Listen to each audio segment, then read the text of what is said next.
Guys, good morning, welcome back to my another video. তো সকাল সকাল তোমাদের সামনে চলে আসলাম একটা ব্লগ নিয়ে। আজকে হচ্ছে সানডে, আর আপাতত কালকে রাত্রে যেই তরকারি একটা করেছিলাম চিংড়ি দিয়ে আলু দিয়ে পটল দিয়ে, সেটা আছে। এটাকে হচ্ছে গরম করে নিলাম, আর হচ্ছে একটু চলে যাচ্ছি বাজারে। তো তোমাদের দাদাভাই কালকে বাজার থেকে সব কিছুই কিনে এনেছে, আর এখন একটু অল্প একটু বাজার না গেলে মানে টুকিটাকি জিনিস, মাছ কি হবে আজকে সানডে, তো সেই জন্যেই যাওয়া। আর হচ্ছে তো চলো, আর কি হচ্ছে সেসব পরে বলবো। আপাতত ব্লগটা স্টার্ট করলাম, আশা করছি সাথে থাকবে, পাশে থাকবে, পুরো ভিডিওটা স্কিপ না করে দেখবে। চলো দেখতে থাকো।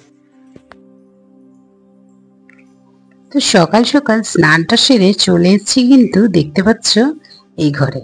আর হচ্ছে জানলাগুলো একটু খুলে দেবো, কেন সকালবেলা হচ্ছে গিয়ে এখানটা না বেশ, কিন্তু সারা দিন কিন্তু এই ঘরটা একটু ঠান্ডা ঠান্ডাই থাকে।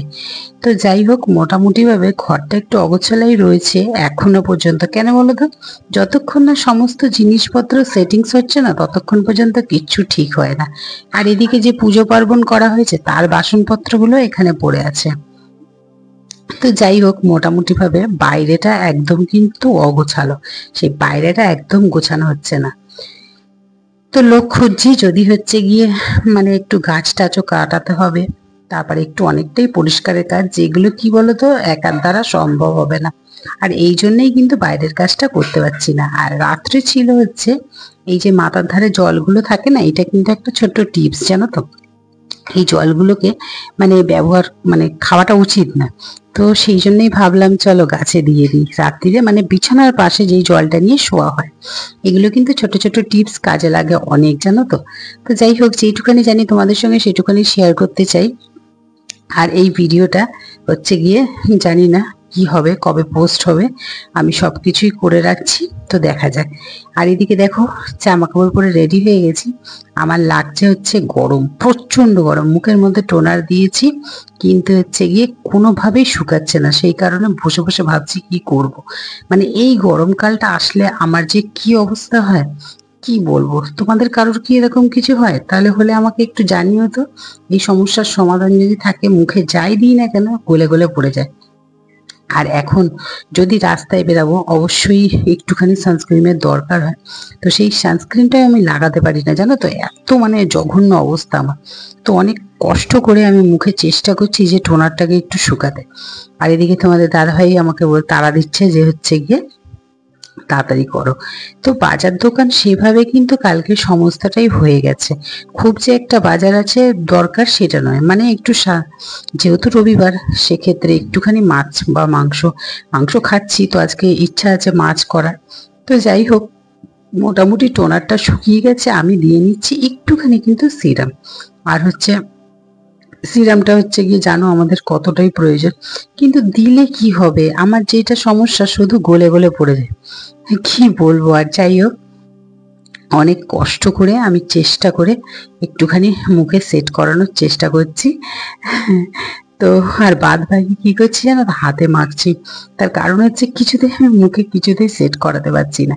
এই কারণে মানে কোথাও যেতে ইচ্ছা করে না, এই গরমকালটা এত জঘন্য লাগে আমার কাছে। তো সানস্ক্রিনটা দিয়ে আমি কিন্তু এবার বেরাবো। তার কারণ হচ্ছে এখন বাজে ঘড়িতে প্রায় 9:10-15। তো যাই হোক, যে যেখান থেকে দেখছো সকলকে অনেক অনেক ভালোবাসা। অবশ্যই কেউ চ্যানেলটা নতুন ভিজিট করলে চ্যানেলটা কিন্তু সাবস্ক্রাইব করে দিয়ে পাশে থেকো। তো গরমে এর থেকে বেশি আর কিছু রেডি হওয়া আমার নেই, মানে বুঝতে পারছো, দেখছো কিরকম দরদর করে ঘামছি।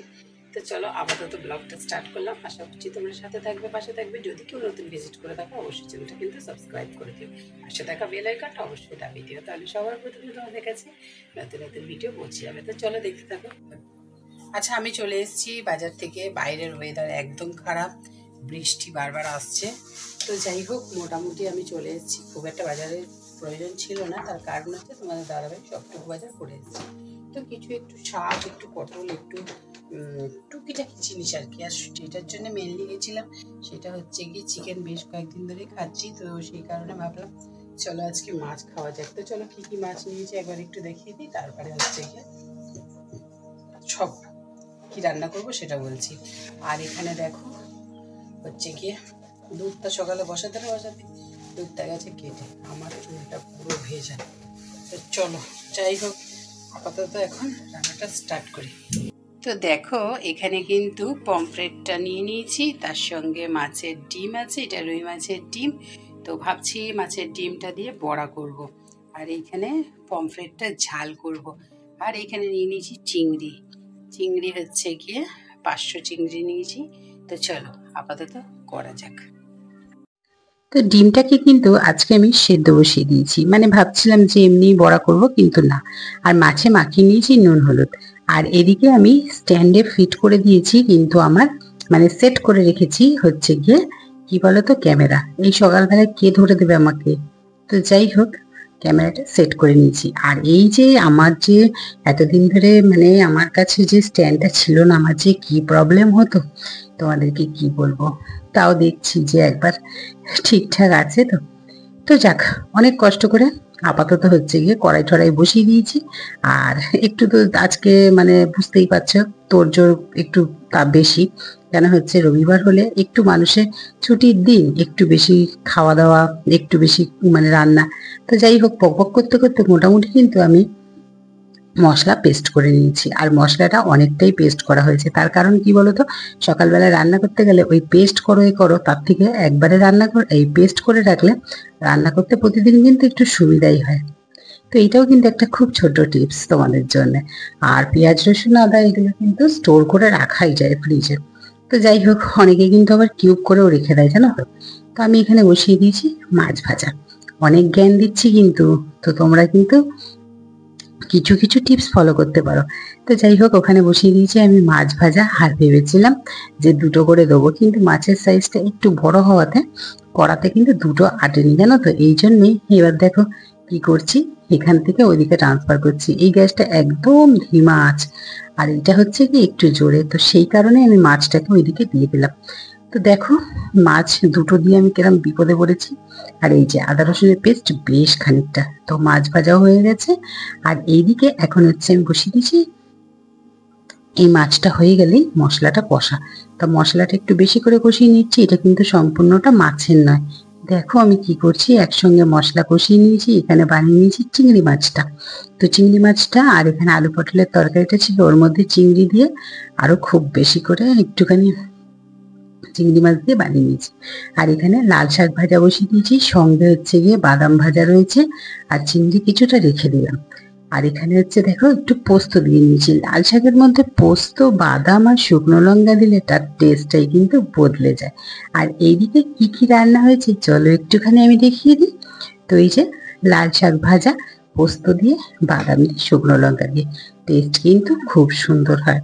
চিংড়ি মাছটা দেখো আমি মশলা দিয়ে করেছি, মেয়ে খুব পছন্দ করে, কিন্তু বাটিটা এটা শুকনো লঙ্কা ভাজি ওর মধ্যে রেখে দিয়েছি, তাই কেউ কিছু প্লিজ মাইন্ড করো না।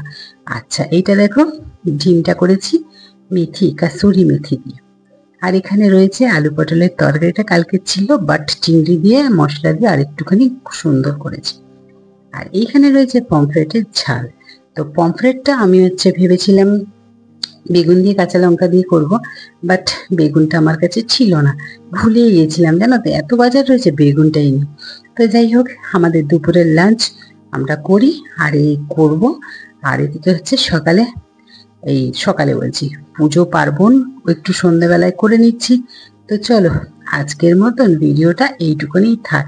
দেখা হচ্ছে তোমাদের সঙ্গে আবার একটা নেক্সট ব্লগে। সবাই খুব ভালো থাকবে এবং নিজের পরিবারকে খুব ভালো রাখবে। চলো তোমরা ভিডিও দেখতে থাকো। আজকের মতন গুড নাইট। দেখা হচ্ছে কালকে আবার একটা নতুন ব্লগ নিয়ে। সবাই কিন্তু খুব ভালো থেকো।